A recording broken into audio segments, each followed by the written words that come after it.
en Amérique. Tao que belle nara. Donc, au moment où on m'a parlé, le requérir, on l'a né, on a première partie, deuxième partie, troisième partie. Donc, agriculture dans Madrid, et malé fan, et n'a malé fan na wong à la Guinée, grenier. Ina malé rata ou colon. Bon, il malé rata ou moto, en 1948, en 1950, la Guinée n'a malé pour celle de Wali Magé de Rayi Afrique, la Bessani. Nan sekarang ton uli keme uli tongo sul masakan na temu donc nanam biranie anu manji walde fare bele le na sende la Guinée yede nakana la Guinée sende kankam bire anu kurusa bire anu futa bire anu fore bire ne birin aniene merina lara amerino mene mali de besto anu sama sengane yidon gaira to la Guinée a mali production barsiga 100 millions terrain anu uli kemenani mais il a mato mere mo bo na temu mais to mere barbo bon la Guinée wa mali anaka mali population barbo la Guinée wa anaka mali commanda ferma fo amang kata he manga ton uli kemesuli produit alko hano enako mali komandida farma hana a walibe ina machide man na rasga farma awa banani male tugi enaka be America enaka iPhone yo na ki a senden dena kui ana fang itan na togdi no ile funde tongo funde nu sende yi male ba si kirin mara parce que funde yi etongo edon kiyoki amuno mera kungude asendera gweto asukara gwe fati amidon aka amidon mu bo abiri ay équilibré kan don kiyoki amuno mara gode fati amuyira kunguma amu ira sende taux de diabète matima donc nani falari asende na ki na ranière c'est que équilibré kan gastronomiquement même diététiquement quoi aka équilibre numburi kirim malate donc kiyoki amuno ma sende ira taux de glycémie raté quoi donc yifunde ina yake yinan lang birin mbegbe ha don enoma yi production élevée enoma yi production na bade enoma funde yi production na bade alo male enoma rabade yite mu yanya sende gouvernement ne bara sende sariye tongo la Guinée na manna premier producteur to funde et fondé un produit de 400 000 tonnes par an. Et là, on a Amérique, on a Foteta. Bon, mais fondé a wali horwane, fondé faut un maïdita, parce que fondé on roule nous meyi birilla. Faut katena meyi bayama, et man bilangina, alko, arano donde afanyira quoi. Donc, il a katena to, fondé a wali, hampai daras gahan, sende tol uli kemesuli, uli kemesini. Mais aka wali na kina aka wali konkuru ne fo bele wali na ngaso ya mo se Guinée ana di fe ana ife ana kaya fe bon imang bila nyina alko alo sende fotera couscous ina nyin kore enyi imubu manyi na wa donko tanan awato wenma won consacré fe ne on concentre agriculture nama minute sulinan loro wombe yiki agriculture wonoma wende wonoma inoma munsefala de agriculture afema awa noma na kam falle agriculture afema singenu mri ma falle a ira mali nan tun wala biral ko aka nyama muna fay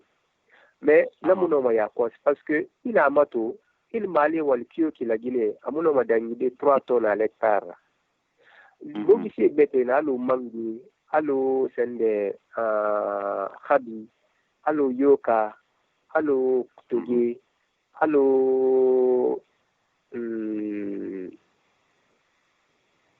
pomme de terre ni brinka sende rendement dangi malira à l'hectare parce que na mato mangue bansa mangue sigama 20 tonnes à l'hectare teno sende famato banani fan sigama 25 tonnes à l'hectare teno pomme de terre fan sigama 15 tonnes à l'hectare donc khawoni brin wali wala kan ni sende malim wal magbe bira sono alam manama anula mamang engrais bi musama borima parce que engrais bi sa borima abin sarayom mabanama ayeke khasi ayeke kana fakamane quoi donc alam mane benu meke benu nganu sende mali si agbe bira onara jigini mali si pomme de terre si ure si tobe si namando na ali mane la temu woyamu yoka fanci parce que yoka tans comme 40 tonnes à l'hectare donc na puis ania mane kore sende environnement mukana écologie fa mukana anuma mere manuga donc ma émission Seku radio na Floride ne Suleiman Koke tana koyane mugu yita wi buki nan kafe palafe gi Eurolampre gouverneur nan na kote nyamane awa Suleiman won kike na kan fama won continue mane yi buki kafe ma parce que yi de dakamu ifanyi bebe na kui ibuki kui won noma won ga kerini informé de kina ga fol de bode la awa donc na la Guinée et wama radio Seku ramefe enorme de Facebook ma Seku radio na Amérique ne tanska mane Seku radio automatiquement ne na Afrique borema awa donc Suleiman agriculture ma beri culture nene na wongwa ino mana kan fala de benu wonga siga asuratul bon culture nene na kan mine wongwa ino mana kan tungola apanyira ya alo na mato sende yikushu parce que le kushu anomane bori makanta de abori rayirwa bori den ranyat tanare daga mu den na no mane fanda birimma na kushu hori na kanaki na ana hori no man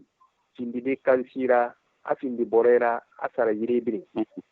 ana hori ana tende na kanna fari na no ma utiliser des freins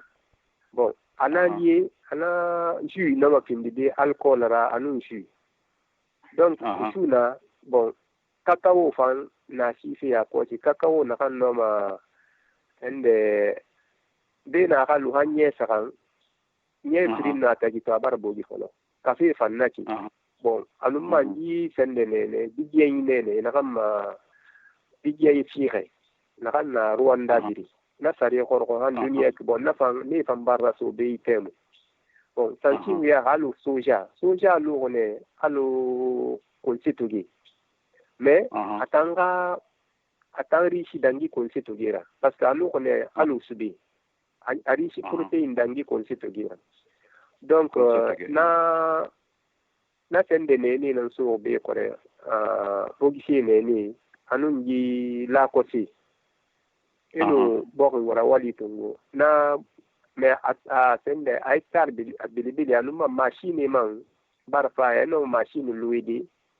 ina ay khoni e ka walira ba e man siga ko